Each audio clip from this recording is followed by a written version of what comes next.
Why are house prices so high in urban British Columbia? In the 1960s, the housing market worked. When demand increased, supply increased. The West End and other suburban areas densified to keep prices in check. But in the 1970s, an anti-density revolution made it practically illegal to densify suburban areas. In Vancouver, before 1973, there were 250 residential towers built. In the decade after, less than 20. Meanwhile, Metro Vancouver population increased by over 30,000 people per year, the equivalent of one West End every year and a half. With supply choked off in cities, greenhouse gas-producing sprawl paved over natural areas, prices steadily increased. With no residence groups to complain, jobs lands were converted into high-density condos, though economists warned about the effects on a working city. Homeowner groups tightened supply with council support. Shaughnessy was once full of affordable housing. Its rental suites were shut down. Cities continued to avoid densifying inner suburbs, demolishing instead older, affordable rental buildings for higher density, including the downtown east side. The result? Average rents went up. Almost 70% of Vancouver residential land continues to be suburban. With smaller families, many of these neighborhoods have less people today than the 1970s. Many economists blame anti-density policies for high prices. But are there other factors? Throughout world history, foreigners are usually blamed for high house prices. After North America's first foreign buyers tax, prices of high-value homes dropped for a few months, then continued their rise. Foreigners buy more than just houses, but those prices don't rise. When they buy other things, we make more of them. Is it our laws against making more housing the problem?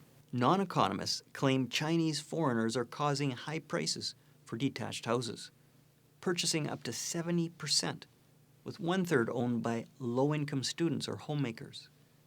Stats Canada's actual numbers: non-residents own 3.2% of detached houses. These include Americans, Europeans, and BC snowbirds who live mostly south.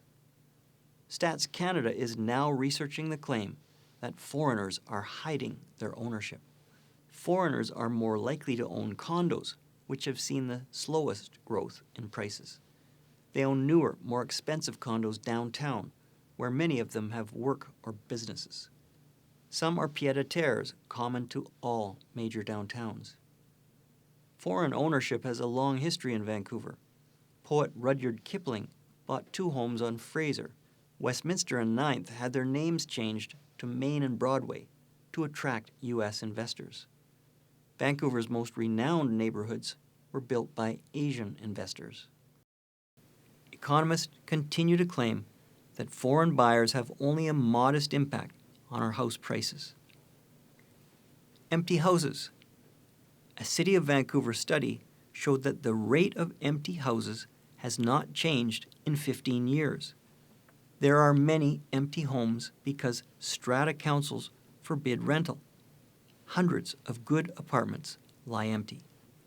The higher the value of the house, the less likely it is to be occupied full-time. There are 50,000 British Columbians who live south of the border much of the year. Whole neighborhoods are populated by people from urban British Columbia. Some claim supply solutions do not work in Metro Vancouver, that the law of supply and demand works everywhere except in Vancouver's housing market. They observe that new high-density housing is expensive.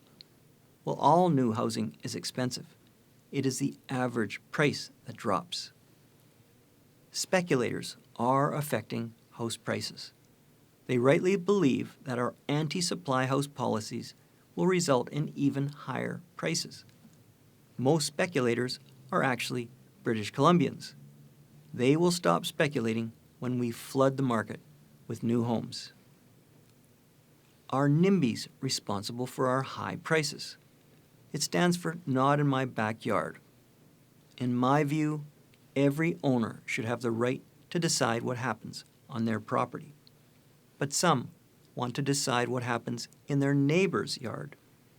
NIMBYs, Not in My Neighbor's Backyard, wants to restrict property rights of others to prevent them from building housing. Our municipal governments are poorly designed. We have legislators, city councilors, sitting in judgment of development projects. This is a judicial function. A judicial tribunal of knowledgeable people should make judicial decisions. For decades, the pendulum has swung from architects to planners. Planners say function follows form. Start with the form and then make the functions fit inside. Architects say form follows function. What do you want the function to be? Then decide the form. Is it time for the pendulum to swing back?